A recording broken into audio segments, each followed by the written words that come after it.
Thank you so much. Thank you for telling us about the Norwegian way, and I know that you have to go back to Norway quite soon. So we thought that if you have any questions to Mr. Hertzberg, we will take it right away now and then continue with the next session. Any questions? I had a question. Yes. Because we heard about, for example, Switzerland, where the immigrants were concentrated in a few spots in the country. Is it the same thing in Norway, or are they like spread out all over the countries to the different communities and so on? They are quite spread out. So the organization working for the government to settle the refugees, they are going out to all municipalities, and we have 428, and trying to get them settled. So they are spread out all over Norway. And you have the problem with the housing as well? Yeah, we had some trouble with that this autumn, but now it's not a very big problem. No. We have another question. Yes? Yes, I was wondering, Kia Decker from Germany, hello. I was wondering that you were saying that it's not worth investing in language training for such a long time. So all other speakers during the last panel said it's so important that language training is the first part. So now you say we did it last year or during the last years, and it's not worth doing 600 hours of language training, 50 hours. No, it's fine. So I'm wondering how it works and how people in Norway can enter so early into the labor market without speaking Norwegian. It's a good question. I think I have to stress that in the pilot project of the Integrational Reception Center, there's going to be 50 hours of speed in Norwegian training. We see a very good effect on language training up to 600 hours. But over 600 hours, the language training seems to be too extensive, and the ones who haven't gotten it by 600 hours and can learn more in the labor market won't benefit for 1,000 hours or 2,000 hours. So we have seen that there's a limit somewhere for the language training, but that is, I guess, different from language to language and individually. But I also think that Norway, as a quite small country with a lot of dialects and a lot of you could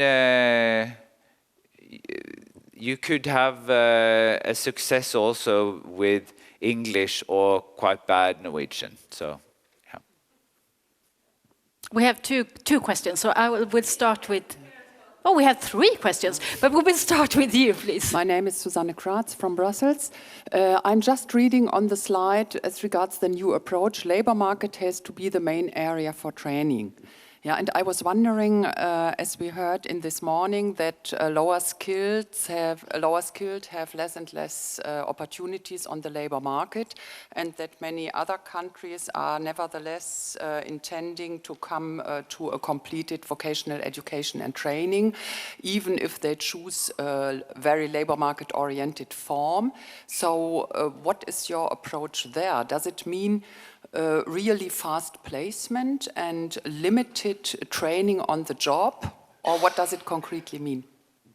No, also a good question. I would say extensive on the work training, or we have some labor market measurements in Norway that are inside the ordinary workplace, but with a lot of guidance and a lot of subsidized salary for the employees. So the wide range of vocational training and different measures but yet not outside the labor market. We have had quite a lot of labor market measures in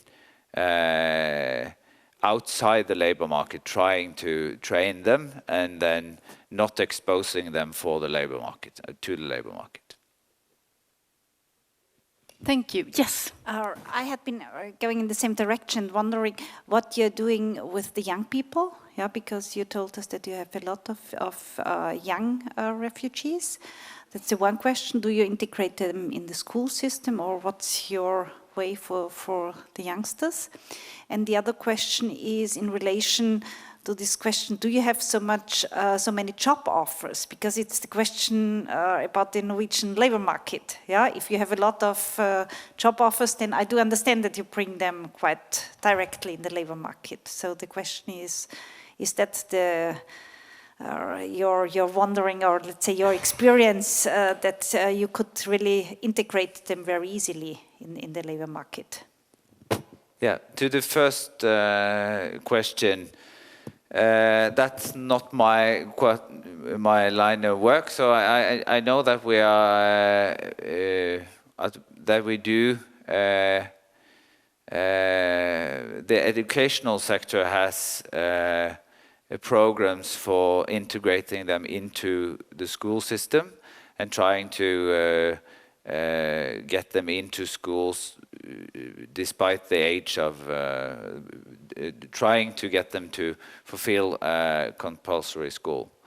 On the other question, I would say that we have a very low unemployment rate. I wouldn't say that we use we work with employers trying to integrate them into labor market, but not not putting them into matching them with jobs that are available.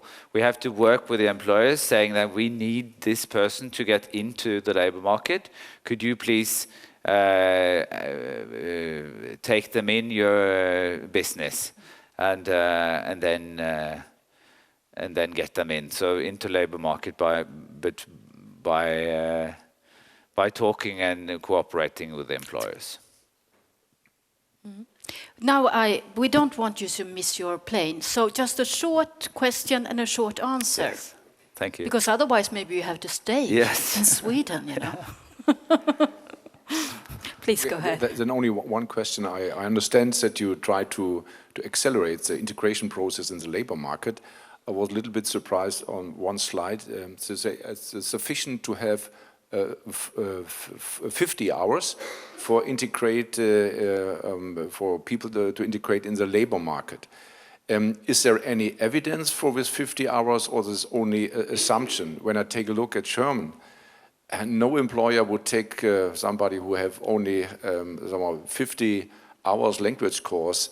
It's only a survival kit. It's not, I would say, sufficient for the integration process.